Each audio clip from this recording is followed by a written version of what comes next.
One of the things that happened when I came on board 7 years ago was that the Commission had just changed from the over 700 criteria that we had to a new set of accreditation principles. And so it made it necessary to help institutions shift their mindset from looking totally at how many library books you have and all those other little things that seem not to be so relevant, to actually focusing on what is it your institution does and how well do you know you're doing it. And so I've been out doing that a lot. Also, with this change in process, we lost some of the involvement of trustees in the process. It doesn't mean that you're any less important. It doesn't mean that you need to know any less. It's just that because we shifted the way we did our reaffirmation visits, and there wasn't so much an opportunity for you to be involved. So I have been going around with my little dog and pony show to try to help you understand what those principles are and how you continue to fit into it. Because you all are new trustees, then I've made the assumption you know little or nothing about accreditation. If I'm wrong, that's a good thing, because in education we know that repetition is the way you continue to learn. So if you can just check off, yes, I already know that, yes, I already know that. We have several purposes of this particular session. One is just to give you a basic understanding of accreditation and what that is. Another is to understand the structure of the Commission. A third is to understand the role that you play in the reaccreditation process, and then looking at the requirements of the principles, especially those that are related to boards. Okay? You do have a copy of this handout, and it's got nice lines beside it, staff made for you, so if you want to take some notes. Please feel free to interrupt me at any time to ask questions if you have them as we go along, okay? Well, in year 8 of President Bush's term as president, Secretary Margaret Spellings had a daughter who was about to get ready to go to college. And as she's trying to help her navigate the scene about how to get to college, she found out that there was information she wished that she had but didn't about institutions of higher education. And this was the first time that the administration had actually thought about higher education, because their focus had been K-12 for so long. That was both a blessing and a curse, because ever since, accreditation has been on the front page of every higher education rag, that is out there, and for the good and the bad of it. So we've been fighting off some of the those alligators that you all are known for here in Florida have made their way all the way across the country for all the accreditors. But when we talk about accreditation, there are actually 3 types of accreditors. There are what we call national accreditors, which do the same thing that I do. They look at an entire institution, but anywhere in the country though, so they have no geographic bounds, and their institutions tend to have a single focus, like a business college, where that's the degree they offer is one in business, or cosmetology may be one, because they have those. Online institutions, those that are totally online, have a national accreditor, okay? So they have no geographic boundaries, and the focus of their institutions tend to be a single focus. There are regional accreditors, where, again, we look at all aspects of an institution once every 10 years, but we are currently bound by geography. And I say currently because there are moves out there to have a shift the way we do accreditation into either sector accreditation, where research institutions might all go to one, or privates may all go to one, or community colleges may all go to one. They haven't figured that one out yet, which I find very fascinating, since we're a membership organization for the federal government to tell me how I have to organize. But nonetheless, these are my battles, not yours. And then the third is specialized or professional agencies. These are ones that accredit programs within an institution. So the business program, while they are accredited as part of the regional accreditation, they may have a special or an additional accreditation by a specialized agency. Nursing has one. Automotive tech has one. There are lots of those out there. And they have a completely different set of accreditation standards than those that the entire institution has to undergo. Today we're going to focus on the regional ones.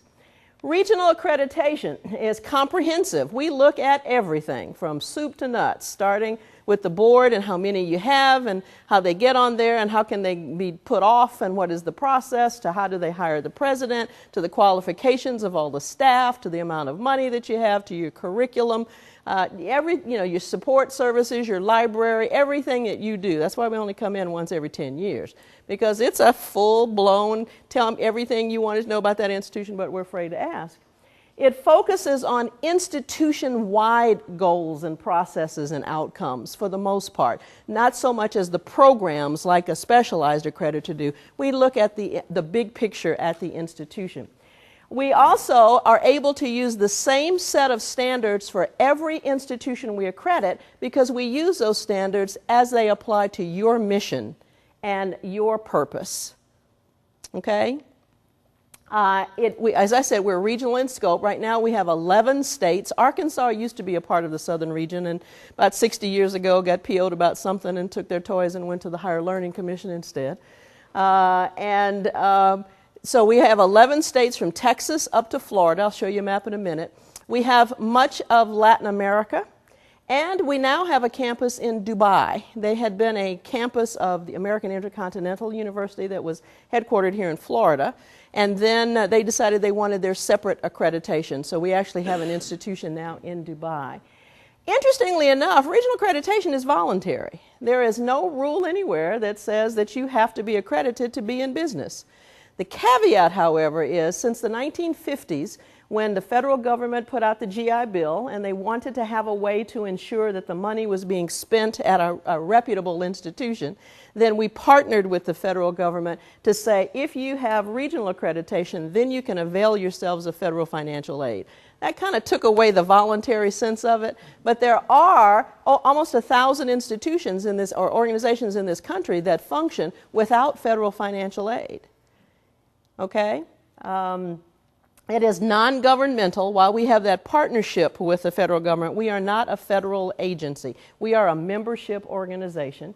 And it is a decentralized system across the country. We don't have a minister of education like other countries do, and so we don't have a centralized system of accreditation. Our members are the institutions themselves, and we came up at different times. The Southern Association is the second oldest of the regional accreditors, been around since 1895. And I always find it fascinating to have a conversation with people in Washington who are suddenly thinking we don't know what we're doing, but we've been able to do it since 1895. I don't know. Sounds like my son, who anything over 21 years of age is old, so we don't need you anymore. And we are a not-for-profit organization. We make no money off of you. The purposes of accreditation are first and foremost to improve the quality throughout the institution. It is a continuous improvement process that has been and will always be the major focal point of accreditation. We also, however, want to be able to assure the public that you are meeting a set of established standards so that there's some confidence that no matter which institution they're choosing, knowing that they've been through this quality assurance test, if you will, or process, that their money is indeed going to be well spent. And we serve as the gatekeeper for federal financial aid. That's why in our principles we have a section for the federal government rules that are different from ours. You can see that there are 6 regional accrediting agencies. Actually, there are 7, because out here in the western area, there's a separate accreditor for the community colleges than from the senior institutions. And since they have 2 different directors, we within our own little groups, you refer to 7 of us, but there's technically 6 accrediting bodies. You can see the South down in the bottom in red has those 11 states. North Central is huge, both in geography as well as number of institutions. They have about 1,100 members. We have 807 currently. And you can see that the others are that way. But again, their membership is the same. It's the institutions within those geographic boundaries that make up that particular region. All of us, as directors of regional accrediting bodies, get together 3 times a year in person. Every other week, we have a phone call, and this is the most prolific bunch of emailers I have ever worked with in my life. So we are truly in constant communication about what's going on. We have a group that we colloquially call CRAC. It used to be called crack, and people kind of looked at us real funny. So we made sure to put the dash in there, and we pronounce it CRAC. the Council of Regional Accrediting Commissions. And the board of that is actually each of the executives and our board chairs. And we meet with the board chairs annually to kind of talk about what's going on across the country. We meet in Washington, D.C., so they have a chance to go to Congress and, say, their say about how they're feeling about what's going on up there. We just had a meeting, an extra meeting in February, where we took them up there because there's a lot of conversation going on about for-profit organizations, and how some of the members of the Senate especially don't think that they don't have the confidence that we can handle them because they're such a different breed. So we have these conversations going on with them often. The commission activities, we have to be accredited as well, or the term we use is recognized by the U.S. Department of Education in order for them to feel comfortable giving you federal financial aid. And while you all go through your review once every 10 years, we go for ours once every 5. And this is our 5th year. We are up for review in June this year and had to send in a compliance certification. And Joe, I felt like you did when you'll get your compliance certification from us back and we say you're out of compliance here and you're out of compliance there. I called the woman on my staff who's doing that. I said, Carol, we're out of compliance on everything. When we weren't, because I didn't realize that there were like 700 things to which we had to respond, and 12 of them we were out of compliance. But for me, it felt like all of them we were out of compliance. So we have a chance to send in that report back and see if we can't clean some of those up. What happens is we submit our compliance certification, if you will, to the Department of Ed. They make a recommendation to a group called NACCREDITING, which is the National Advisory Committee on Institutional Quality and Integrity. This is a group of citizens. Some of them are educators, some of them are just business people, who then will also read our compliance certification. They'll read the department's recommendation, and then on their own make a recommendation to the secretary about our status. Every time this group meets, we all trek to Washington because we know that what they do to one regional accreditor, they're liable to do to all the rest of us as well. So we kind of travel as a herd and go up. So this June, we are up there. This committee used to be appointed totally by the Secretary of Education. And in the last reauthorization of the Higher Ed Act, they changed that composition so that now 6 are appointed by the Senate, 6 are appointed by the House, and 6 are appointed by the Secretary. And within the House and Senate representation, 3 are Republican and 3 are Democrats on each side of the House. So it has added a bit of politicalness to it that was not there before. This is the group. Yep, thank you. That's all right. This is the group that has also been engaged in conversation lately about what's working and what's not working in accreditation. The Secretary asked this group to take that on as a task to see if they could figure out if the process we have in place is working. And this is where the idea surfaced that maybe we don't need to be geographically determined. Maybe we need to be sector determined.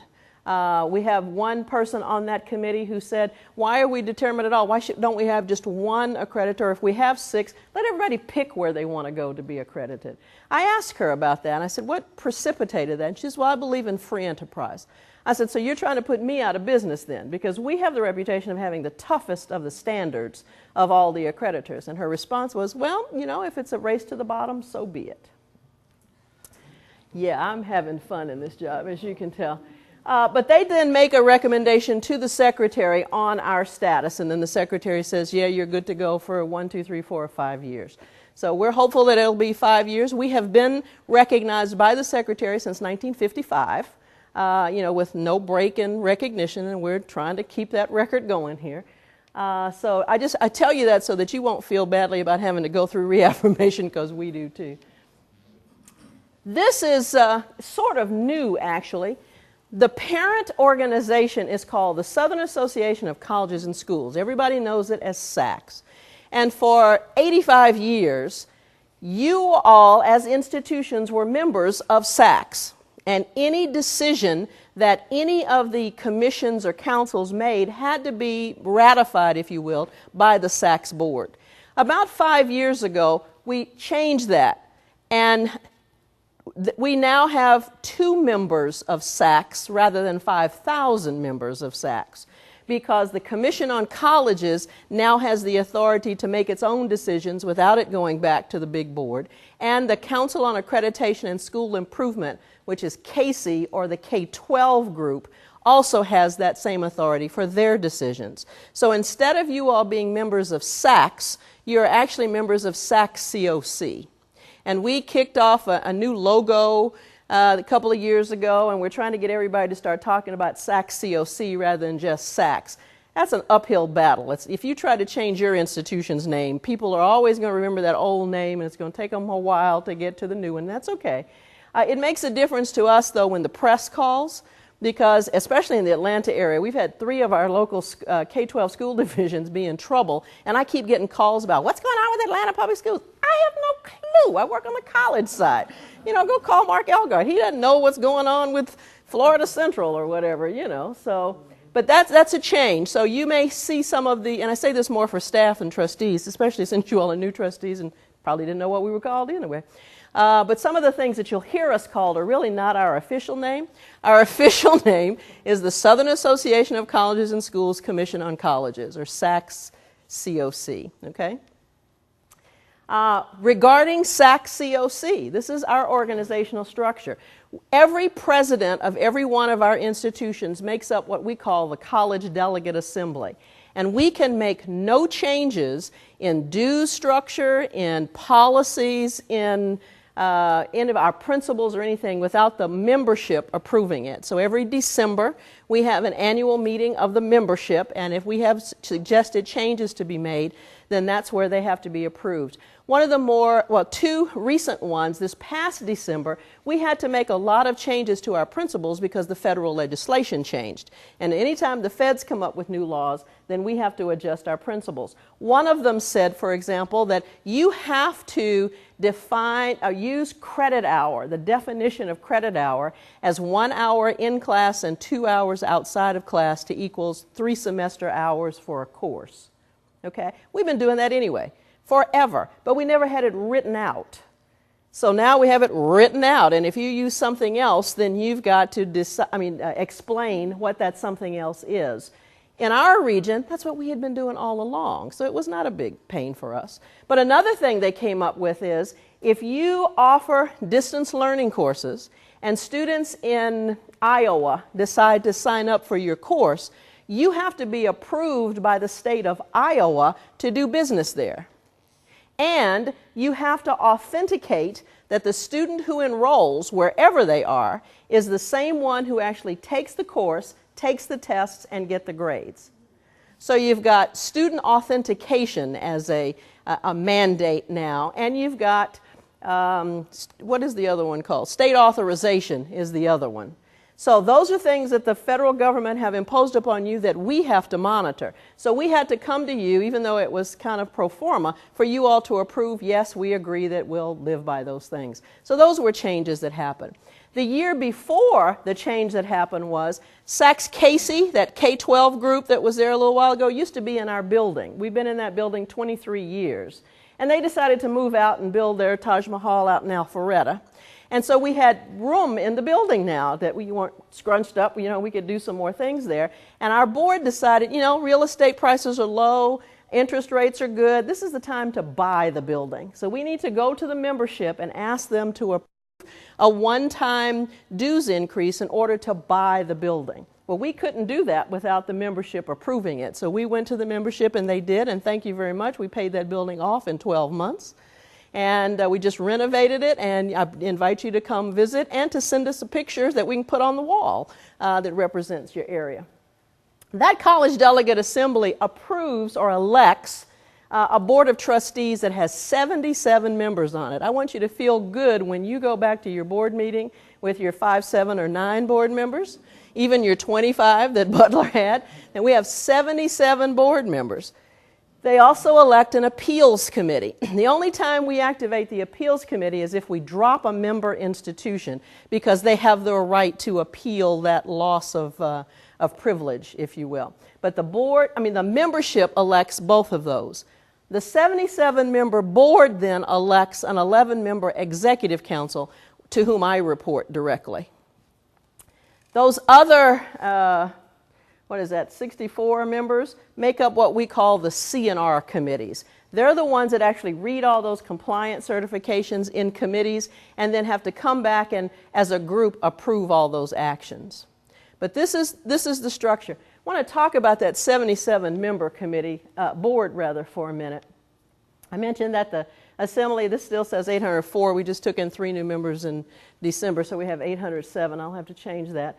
The CEO is the one who votes, and we actually give them separate name tags so we can make sure that it is the president voting. And if the president doesn't show up, a letter has to come from the president giving permission for this person to do. And again, it only meets at the annual meeting.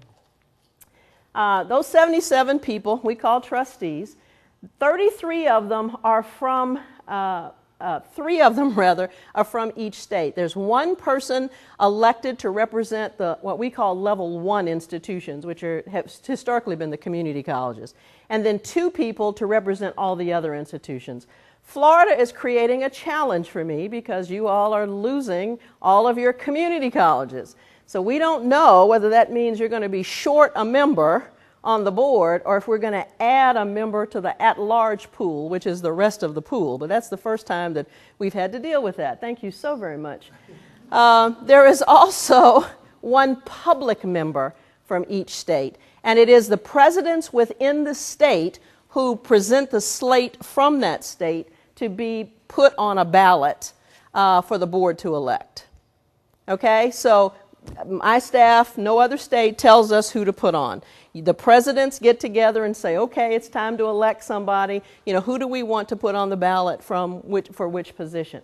So those 44 folks are there because Florida has so many institutions, Texas has so many, North Carolina does. You all have more members on the board, and the rest of them we call at-large members. But they are still part of the ballot that comes from each of the respective states. Does that make sense? Okay. We do have public and private institutions. We also have for-profit institutions. They represent all levels from community college, any institution that offers an associate's degree and higher can apply for membership with us. This board meets twice a year, once in June, once in December. And they may be presidents or other administrative staff. They can also be faculty. We have a librarian there, can be an IT person. Doesn't matter. It's whoever the state puts up for membership there. Still, historically, is mostly presidents. Very few faculty because we meet in June and December. June is when they're on vacation. December, they're given final exams. So it's kind of tough to get a faculty member there at that particular point.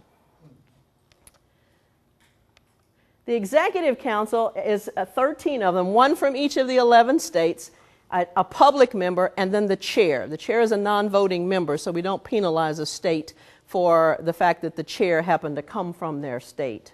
Okay?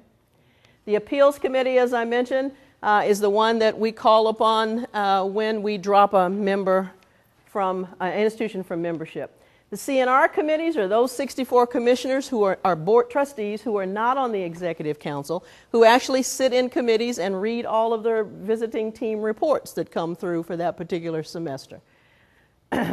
Now, what happens is, and you all are just beginning this process, so I need you to be aware of what's going to happen, because it's designed to be a 2-year process, because we want to give you enough time to get everything going. You will submit what we call the compliance certification. A committee will visit to look at that, and they will also send it back to the president with some recommendations or some non-compliance issues. The C&R committee will look at them. They'll make a recommendation to the Executive Council, who in turn makes a recommendation back to the full board. But it's not until the full board votes.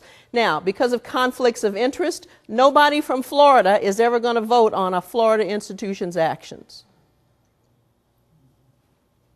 I mean, because they're from Florida. They're not going to be biased. I mean, they're going to be biased no matter what it says, for the good or the bad of it, okay? Our principles are these 83-ish kinds of statements that replace those 400 must and should statements that we had a long time ago. They are the standards by which we evaluate the effectiveness of each of our members. They were developed by members, not by staff. They were developed, we had task forces made up of members from all across the region who represented all levels of institutions. And they can only be changed by a vote of the membership, as I mentioned before, and we did have some this past year. The principles themselves, the most basic of our principles is the one of integrity. There is no reason for you to lie to us, because you're only going to hurt yourself. This is a process that's supposed to be, remember I told you, it was continuous improvement for you. Beside the fact, when the committee comes, there's going to be faculty and staff who are saying, I know what they told you in that report, and they just lied, because this is, so don't put yourself in that particular situation. We did have an institution here in Florida that we dropped from membership who sued us and won. And they won because we didn't follow our own process for dropping an institution. They didn't win because what they did was right, because what they did was wrong.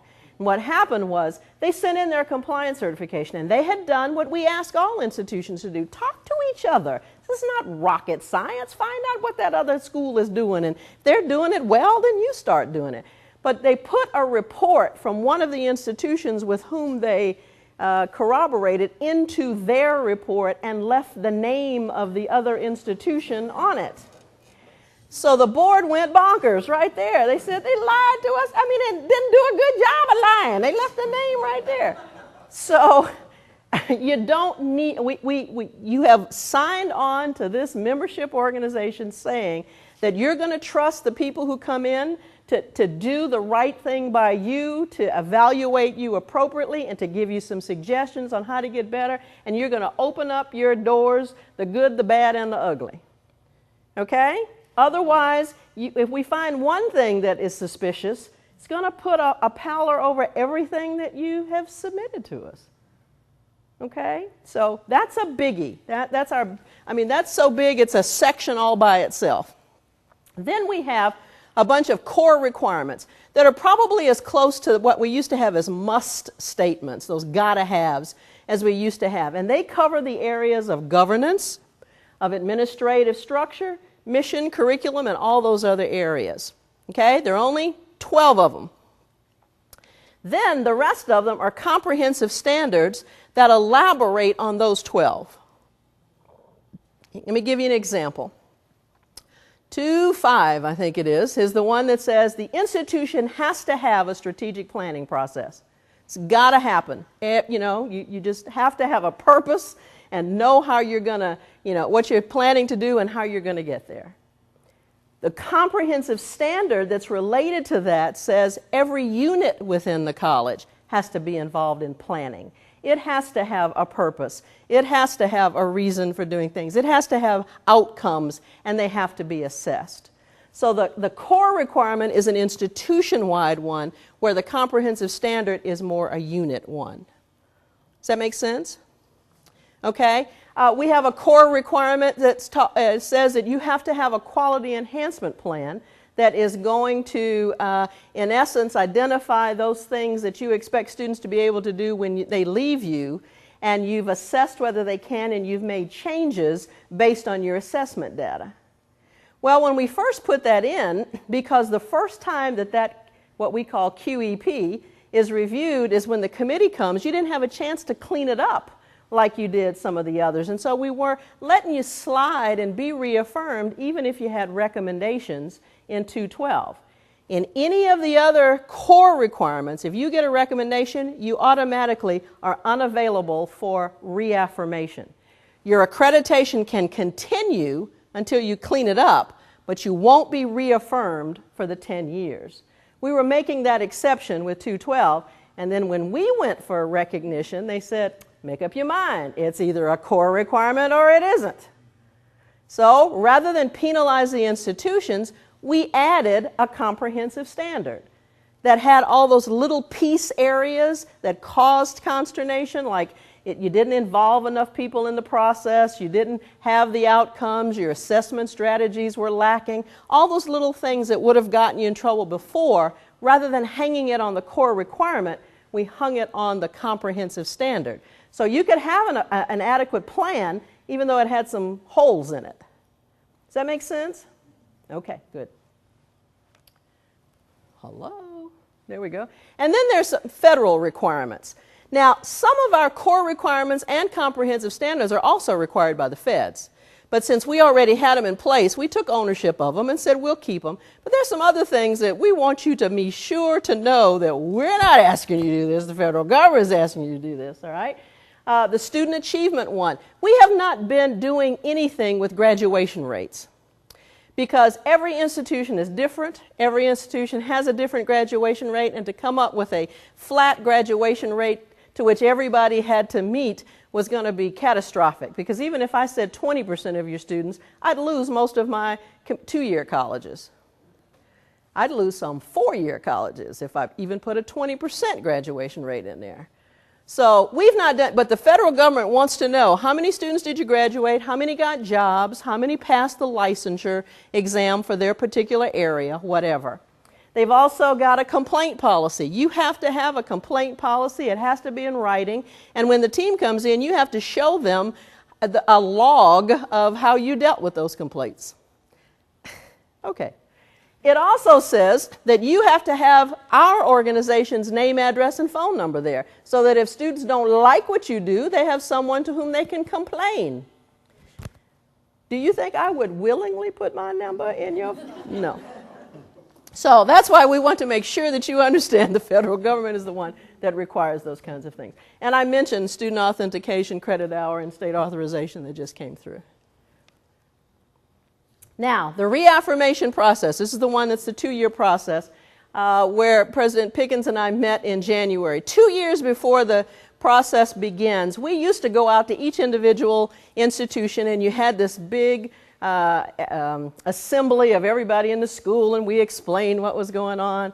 We don't do that anymore because we had too much inconsistency among staff members in the information they were giving. So instead, we bring the class of 2014 into Atlanta so that the leadership teams of each of the 40 institutions that are going through reaffirmation can all hear the same thing at the same time from the same people. If they interpret it differently, that's different, but at least I know they're getting the same information.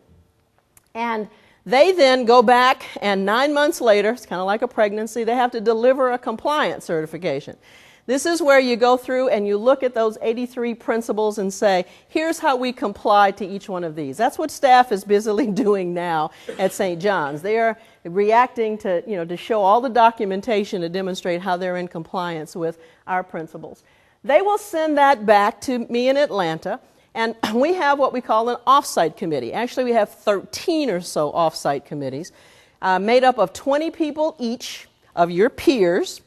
And they each look at 3 institutions' compliance certification so that there's some consistency. So that 3 schools with law schools, would be together, and 3 with nursing programs or whatever would all be together, okay, so that there's some consistency there. They will then send a report back to the president saying, okay, we agree you're in compliance, no, you're not in compliance. We have no clue whether you're in compliance. And for the first time, the president is now able to send back some additional information or some clarifying information. Under the old criteria, you did a self-study and you held your breath for a year until the board voted, and then they said whether you were reaffirmed or not. Here, you get to continue to clean up your act, as it were, as it goes along. That focused report, by the way, is voluntary. I have not met a president yet, however, who didn't avail themselves of the opportunity to send back some additional information, but it is voluntary. Okay? That focused report, along with the off-site committee's report, then is given to the committee that's coming to the institution. Again, under the old criteria, you had a big old dinner with 200 people, and you had small talk for 2 hours with these strangers who were coming in to look at everything you did. We now have about 5 to 7 people on a committee, maybe 12, depending on the complexity of both the QEP and the program mix, but considerably smaller. They were here for 4 days before. They're here for 2.5 now. So it's a less expensive process to entertain all these folks coming in, for example. The on-site committee is looking at any non-compliance issues that are still hanging out there, okay?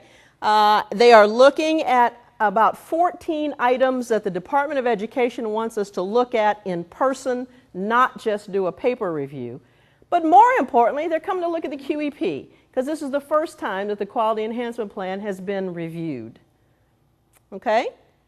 They then will send their finished report on back to that C&R committee from the board, who then makes the recommendation to the Executive Council, who then makes it to the full board, and the full board has to approve it.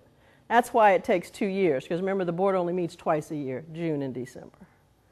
And it takes a while for all those committees to work.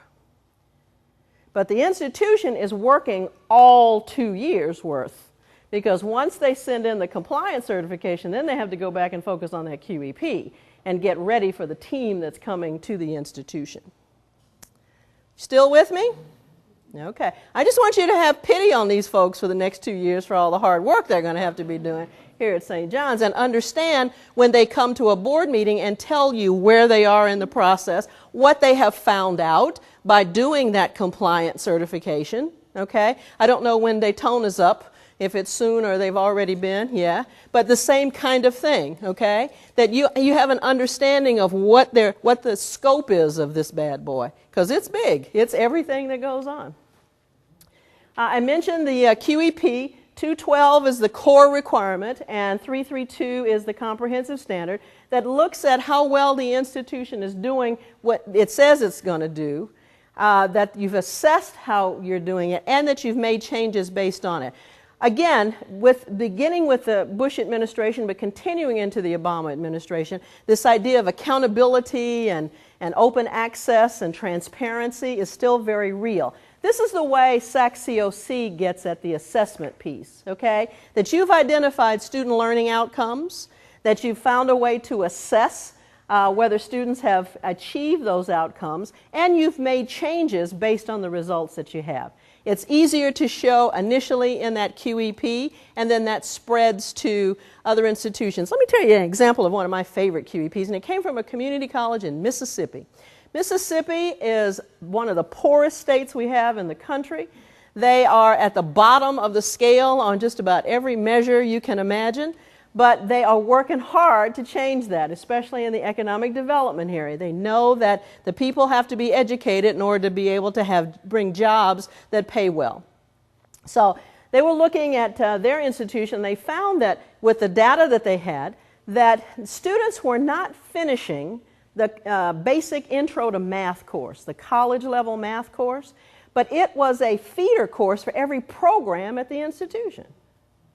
So those that were completing it were getting C's and D's, but they were dropping out like flies. So therefore, you know, the program enrollment was diminished because of that one math course. So they decided to take on that math course and revamp. They called faculty from all over the institution and said, all right, you're in nursing. What do students need to know from this course in order to be successful in nursing or automotive tech or general ed or any program that they had? So they identified the student learning outcomes, agreed upon assessment strategies, you know, and then made changes at the end of that first semester of implementation. Neat things happened. Number one, students were now making B's and C's rather than C's and D's. They were staying in it. Retention rate went up about 30% in one semester. But more importantly, the nursing and allied health faculty got together and used the same process for their anatomy and physiology course, which is the weed out course for nursing and allied health programs. It was wonderful. I get excited about stuff like that because everybody in the college was involved in the conversation. Everybody knew that this was the focus. This was the piece of student learning on which we're all going to focus. We recognize that that means some money that I've been getting in my division may have to go to that division for this next 3 to 5 years so that that program can be successful. Okay? So that's where you all are right now, trying to figure out what QEP will result. There are also some requirements that if you are reaffirmed this year, and yet you start adding programs or you add campuses or you suddenly decide to add more courses online, that makes you different than you were when you were reaffirmed. And so we ask you then to submit requests and information for what we call substantive changes. This was also a federal requirement, although we've had to deal with that. We had in our office 2,200 substantive changes last year. from institutions that were adding programs, that were moving from a master's to a doctoral level or from an associate to bachelor's. You all kept us very gainfully employed, thank you very much, by offering baccalaureate degrees at community colleges. You know, any of those changes. We had one, and we get into conversations with the federal government because some of this seems real nitpicky. We had one campus who closed a street and relocated its administrative offices to a side street, and they thought that was a new campus. Okay. So we had to explain to them, no, it's not a new campus, not a step change, just information. Okay? Now, so what does this have to do with you? Well, now you're better informed when they're coming to you with their request for additional resources or whatever, and you know why. Let's talk about your role. There are two things, and two things only, that the Commission perceives to be your role. One is to make policy. You are the official policy-making body of this institution. The other role you have is to hire, evaluate, and when necessary, fire the CEO. That's it. You start doing any more than that, and I have to come back and visit in my real official capacity, and I don't want to do that. I really don't want to do that.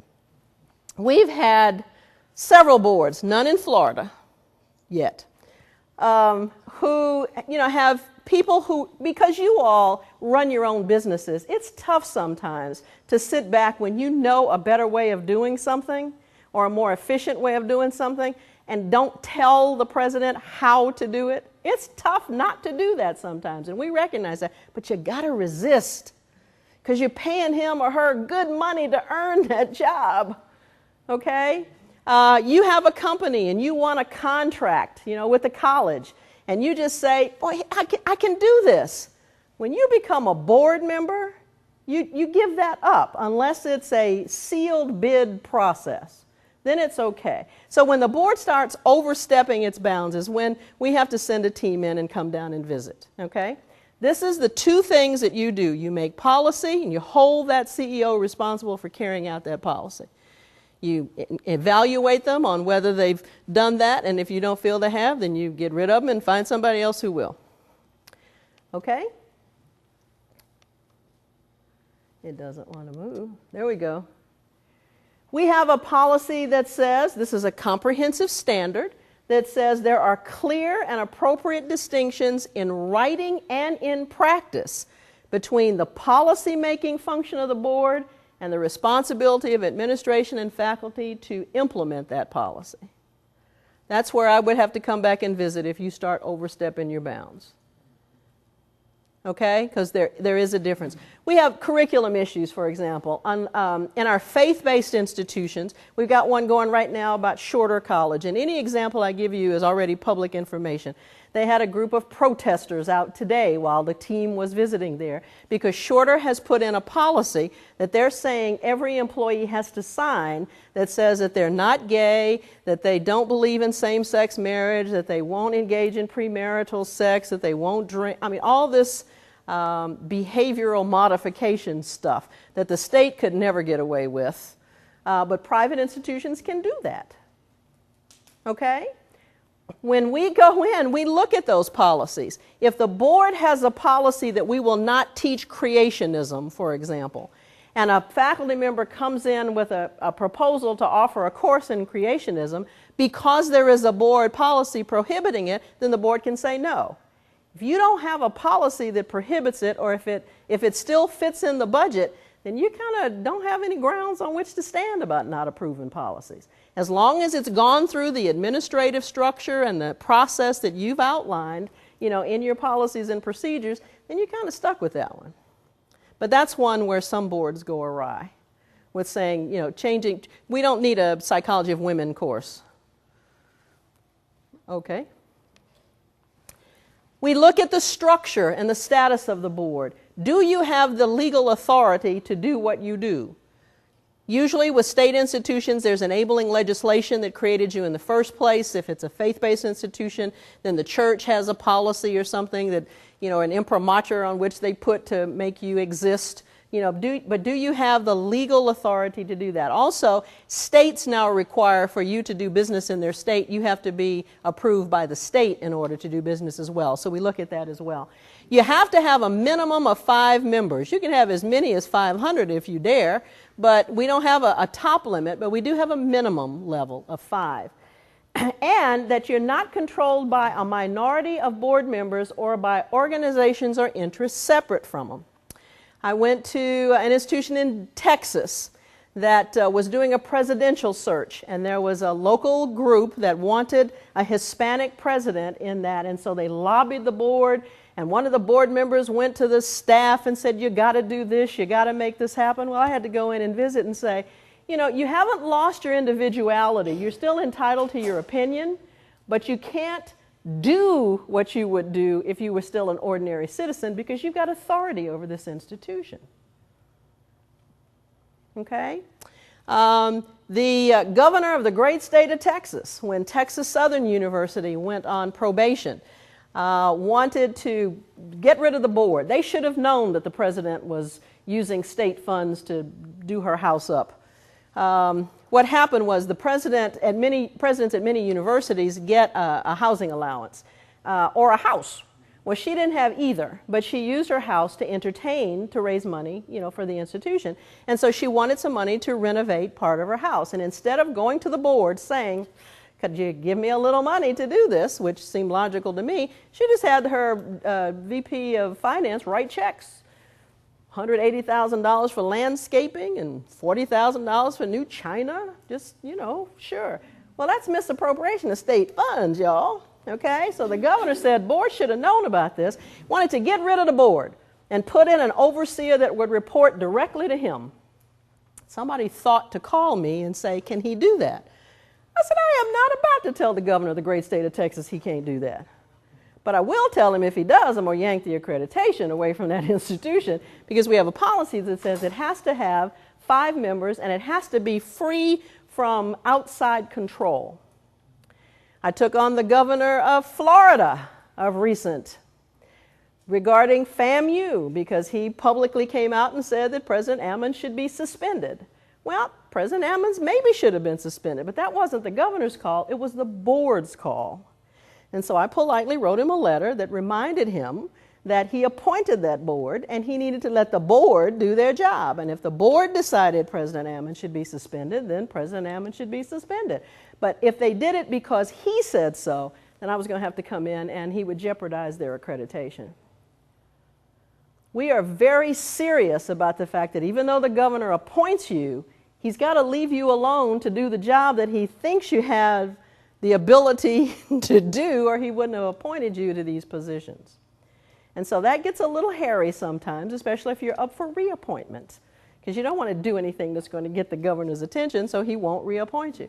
I took on the governor of the great state of Georgia, one governor removed for the same kind of thing. UGA wanted to put in some engineering programs, and Georgia Tech, who is the engineering school, said, oh, no, you don't.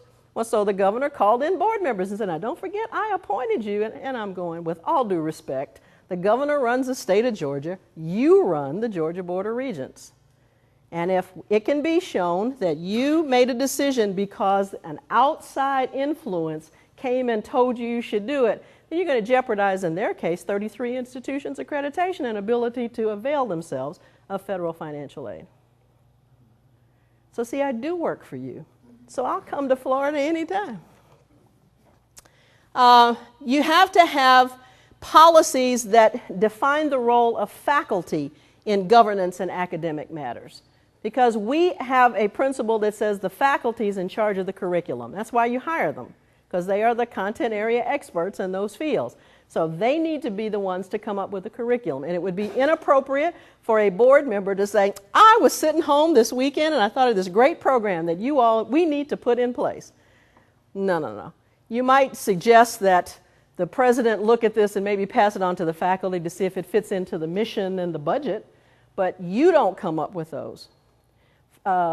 Academic freedom, we have one of those policies as well that says that faculty are safe and protected under academic freedom. Now that doesn't say they can say or do whatever they want. Okay, people misread academic freedom to say I can do whatever I choose because I've got academic. That's not what that says. It really doesn't. But you do have to have policies that define exactly what you mean by academic freedom. Freedom from undue influence from either political, religious, or other external bodies. One of the issues we had once too, and I'm hopeful this comes up in a minute, I don't remember if it's in there or not, is that the board chair is treated differently from other board members, just like the president is treated differently from other administrators in the college. Oftentimes the president will have a contract, for example, where nobody else does. You know, you just have annual appointments. But a board chair and a majority of the board members can't run the board. Okay? The board chair also cannot engage in contracts with the institution. Some of the other board members might be able to, but the board chair cannot directly benefit from anything at the institution. It's probably not fair, but when you're in charge, you have to let everybody else have that. Again, unless it's there it is, providing officer of the board and majority of the other board members are free of any contractual employment or personal familial interest. We had an institution in a very small town where the publisher of the local newspaper was on the board. It was the only newspaper. The college did all of its advertising there. He had to step down as chair. He could still be on the board, but he couldn't be chair because he was benefiting financially from that. We've had situations where a spouse was employed at the institution, where you can't be chair and have a spouse employed at the institution. It's a conflict of interest. You can be on the board, but you can't be chair.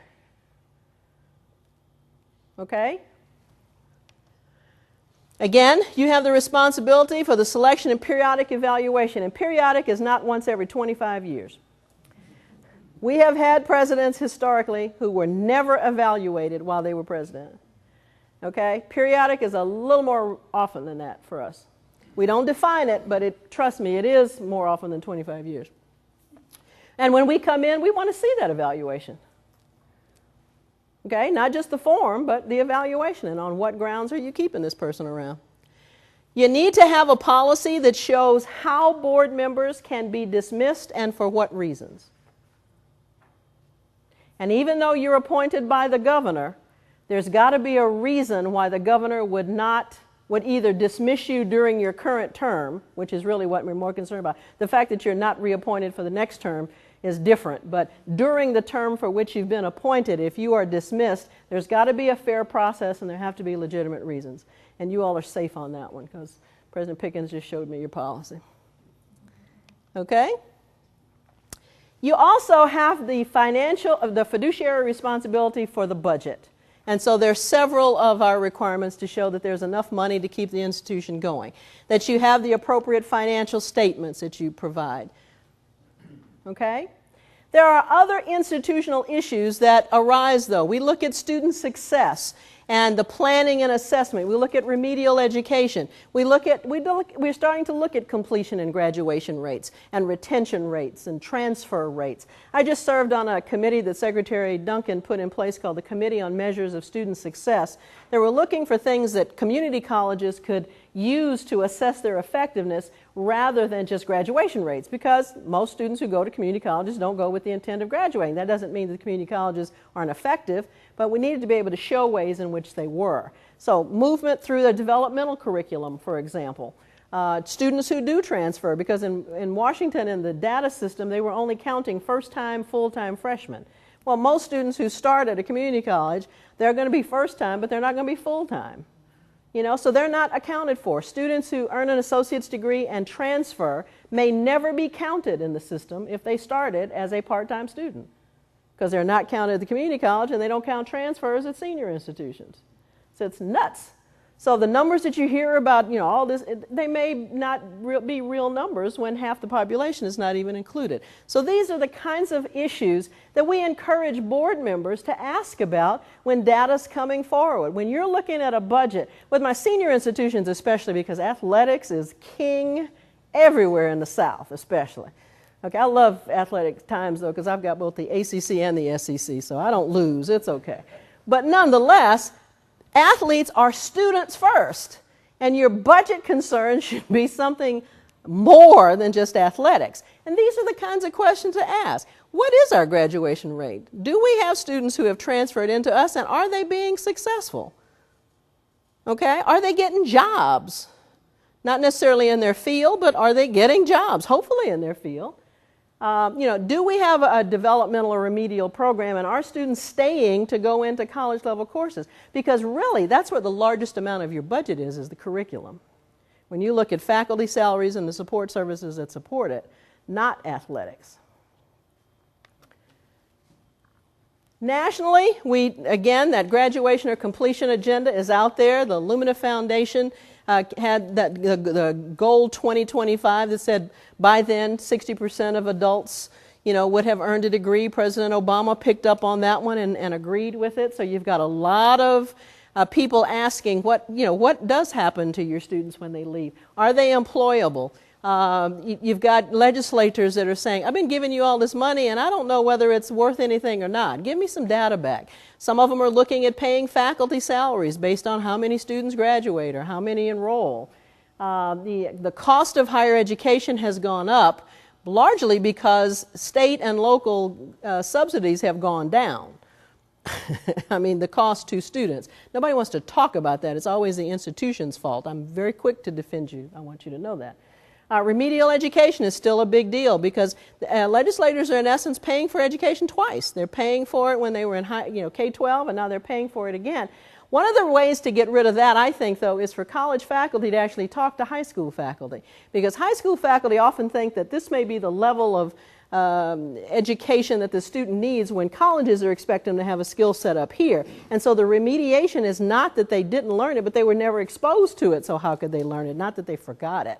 So if we have some of those conversations, then that budget should go down.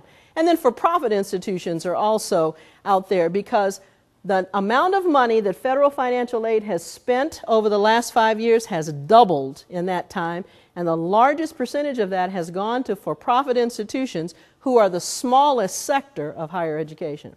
So there's a lot of questions given the economy now about where that money's going. So I have job security on your behalf, and I appreciate it.